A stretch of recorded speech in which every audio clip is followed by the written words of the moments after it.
কেউ জাদুগ্রস্ত কিনা কিভাবে বোঝা যাবে? কোনো ব্যক্তি জাদুগ্রস্ত কিনা এটা বোঝাটা অনেক সময় খুবই সহজ, আবার কোনো কোনো সময় একটু দুরূহ। আমাদের সমাজে জাদুগ্রস্ত রোগী হিসাবে আমরা যাদেরকে জানি তারা অনেকে জাদুগ্রস্ত, আবার অনেকে মানসিক রোগী। সাধারণ মানসিক রোগীকেও অনেক সময় জাদুগ্রস্ত বা জিনে আক্রান্ত রোগী হিসাবে আমরা মনে করি। এটা অনেক সময় ভুল হয় আমাদের। তো এই জন্য জাদুগ্রস্ত রোগীর কিছু আলামত আছে, সে আলামতগুলো দেখে আমরা নিরূপণ করতে পারি কোন ব্যক্তিকে জাদু করা হয়েছে, অর্থাৎ ব্ল্যাক ম্যাজিক করা হয়েছে। এর আগে বলে রাখি যে ব্ল্যাক ম্যাজিক যে করে আর যে করায় পয়সা দিয়ে, এই উভয় ব্যক্তি শুধু কাবিরা গুনাহকারী নয়, বরং এই জাদুর কাজ যে ব্যক্তি করে, জাদুকর বা ব্ল্যাক ম্যাজিশিয়ান যে ব্যক্তি ব্ল্যাক ম্যাজিক করে মানুষের ক্ষতি করে, ইসলামী শরীয়ত দৃষ্টিকোণ থেকে সবচাইতে জঘন্য শাস্তির মুখোমুখি সে ব্যক্তি হবে, মৃত্যুদণ্ডের শাস্তি ইসলামী আদালত তাকে দিবে। এটাই হলো ইসলামী শরীয়তের বিধান। এত জঘন্য অপরাধ। আর জাদুর বাস্তবতা এটাকে আমাদের অনেক তথাকথিত বিজ্ঞান মনস্ক ভাইয়েরা অস্বীকার করে। তারা বলে অলৌকিক বলতে কোনো কিছু নাই, তারা অলৌকিকতাকে অস্বীকার করে।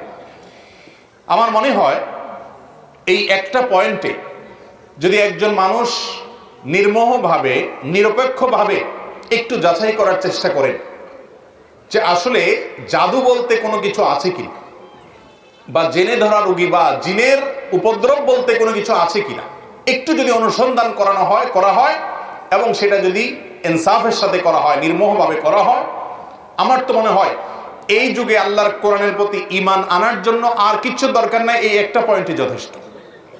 কারণ অনেক জিনে ধরা রোগী আছে, যেই জিনে ধরা রোগীদের পুরো অবস্থা যদি পর্যবেক্ষণ করেন আপনি, তাদের মধ্যে যে সমস্যা আছে সেই সমস্যাটা যে অলৌকিক, সেই সমস্যাটা যে কোনো লৌকিক সমস্যা না, সেই সমস্যাটা যে সাধারণ কোনো সমস্যা না, অসুখ না, এটা বোঝার জন্য আপনার পণ্ডিত হওয়া লাগবে না, বেশি সময় অপেক্ষা করা লাগবে না। যারা জিনের রোগী দেখেছেন এবং জিনের উপদ্রব যাদের বাসা বাড়িতে হয়েছে, স্বচক্ষে দেখার সুযোগ পেয়েছেন, তাদের কাছে এটা দিনের আলোর মতো পরিষ্কার।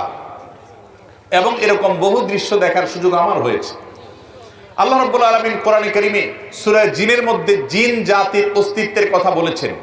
আমাদের তথাকথিত বিজ্ঞান মনস্ক ভাইয়েরা, বোনেরা, অনেক নাস্তিক বন্ধুরা তারা জিনের অস্তিত্বকে স্বীকার করে না, অথচ জিনের উপদ্রব যে বাসা বাড়িতে হয়েছে তারা জানে জিন আছে না নাই, তার উপদ্রব দেখে অনুমান করতে পারে, নিশ্চিত হতে পারে তারা। আমি ব্যক্তিগতভাবে এরকম কয়েকটা ঘটনার কথা